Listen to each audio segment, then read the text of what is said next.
Scarlett, Katie, Christy amadi Maria kauba nupi macha mari makhoi gi college ki group ka loinana jungle amada camping tawba laklami. Sandhya gi matamda makhoi marina jungle aduda koichat chatuna mafam adugi photo kaya ama kaplami. Ikhang khangaudana Mariana camera ama leimaida taaduna leiba urami. Camera adu Katie gi camera oirami. Adubu Katie di mafam adudagi khangmang mangkhi amadi thiba phanglamde. Mado pumna magadu ubada makhoi ahumna Katie bu jungle aduda koithi thirami. Adubu thiba phanglamde. Mariana Katie gi camera aduna kapkhiba photo sing adu yenglami.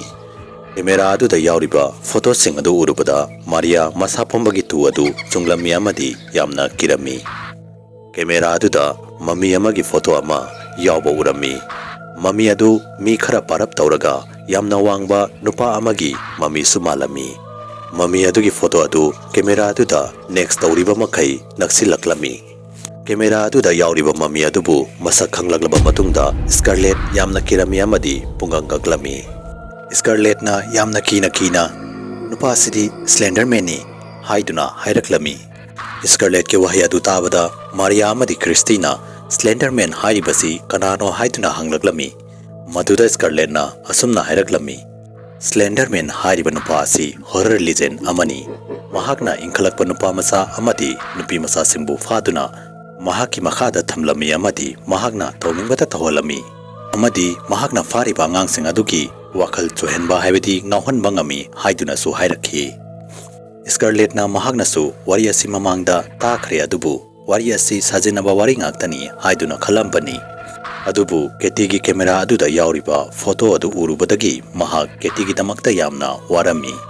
Mariana khudakta mahaki mobile phone adu puthoktuna Google da Slender man gi maramda search tawrami. Amadi makhoina Slender man bu kaunabagi damak jungle aduda ritual haibadi rule ama follow to botarami. Makhoina makhoi gi mamidadu fi amana fajillaga ahumrak sarikhingba mathok tarami. Adubu ritual adu loidi fawbo kanamatana makhoi gi mamita fariba fi adu lokthokpa yaramde amadi wasu amatangangba yaramde. Karigumba kanagumba mana fi adu lokthokpa natraga wa ngangba tarabadi Slender man adu yamna sawi amadi mi adubu mahakka loinana puduna chatkhi haiduna khanglami. Hojik makhoi ahomgi manakta makhoi gi mamanabi Katie bu thinabagi lambi asi amakakta ngairami. Slender man bu ritual adu season aduna kauba haibasi makhoi gi amata ngairaba lambi oirami. Scarlett, Christy amadi Mariana makhoi gi begdagi fi amamam puthorakhi amadi masa gi mamita punsinki. Amadi sarikama paiduna ahumla khinglami. Adubu ikhang khangautana Scarlett ki maningdagi kanagumba mana mahaki makhori adu paiduna kanna melakpagum tawrami. Scarlett na yamna kanna laurami amadi mahaki mamita puliba fi adu lauthoklaga mahaki maningdagi makhori melakliba adu kanano haibadu yengge haiduna maning onthoktuna yenglami. Adubu mahakna mahaki maningda kanamata leiba uramde. Adubu makhoina Slender man kaubagi ritual adu loisinba ngamhaude. Amadi ritual adubu mayaida thadoklami. Matamsu yamna thengzilakpadagi makhoi hum jungle dagi tholaktuna makhoi gi tenta amuk halaklami. Tenta halakluwa matungda Scarlett ki makhori adu yamna nungaitaba horaklami. Jungle da mahaki makhori aduda kanagumba amana melakpagum tawrakpa matam adudagi mahaki makhori aduda karigumba posak amasu panduna leibagum tawrami. Mahakna maya adu kathoktuna othokke haiduna hek tawbaga mahaki maya manungdagi karigumba amuba posak ama tholaklami. Amuba posak adu yengna Scarlett ki maya manungdagi loina thoglami amadi mahaki mamangda amuba posak adu Slender man gi masak oina laurami. Amadi mahaki mamangda leblami. Slender man adu yamna wanglami amadi masa adu yamna parami. Mahaki mamay adusu yamna sanglami. Adubu mahaki mamayda mamita natana manaton mayasu yauramde. Slender man bu ubaga Scarlett yamna kirami. Adubu ikhang khangautana Scarlett ki maithongda kibagi mami ama taramba adu khangpha pharami. Slender man na Scarlett bu mapung phana sumduna thamkhibagum tawrami.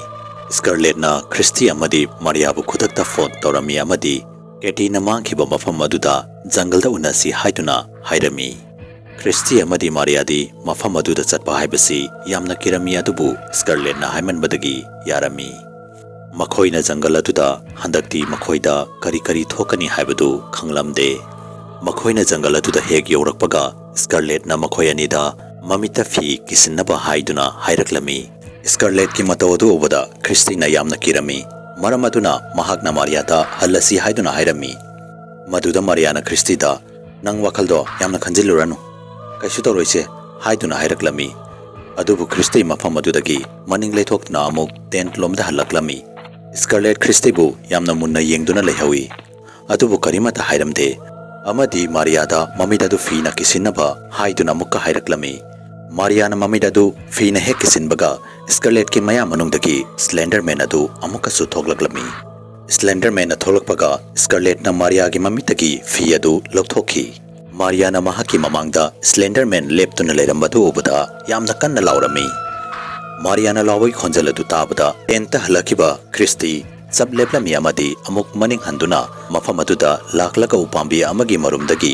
leptuna mafam aduda tawriba singadu loina yengduna leirami Maria kana laurambadagi karimata tawdabugum tumina leiki Slender Man na Maria bu sumkhibagum tawrami Slender Man na jungle adugi manungda changlami amadi Scarlet amadi Maria su mahaki maningda inaduna chatlami madopuna magadu ubada Christina khudakta police ta phone tawrami amadi ngaihak leiraba matungda police su mafam aduda yaurakhi police yaurakpaga Christina police sing adubu Slender Man na mahaki mamanabi sing adubu puduna chatkiba maike adopta puduna chalami mafam amada makhoina kuwa ama leiba urami kuwa adubu ubaga makhoina kuwa aduki manakta changduna yenglami adubu makhoina kuwa aduki manungda ukhiba adu thajaba ngamlamde makhoina kuwa aduki manungda Scarlet Katie amadi Maria gi asiba hakchang taudun leiba urami madobda Christy kimanduna mafam adudagi chenduna chatkhi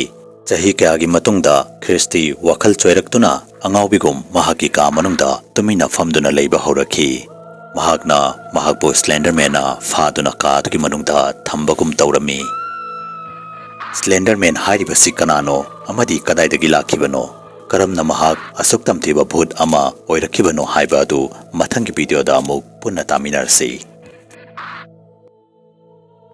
Facebook ta Manipuri horror story gi Facebook page fu follow tawiramu loinana karigumba wari asu mayamna pambi targadi channel asibu subscribe tawiramu amadi video asibu like and share amam ta tawiramu mathangi video da amuk unarasi habsiga loinana yangkopam loyangan bana mayam pumna mukti kainabagi yathang nejari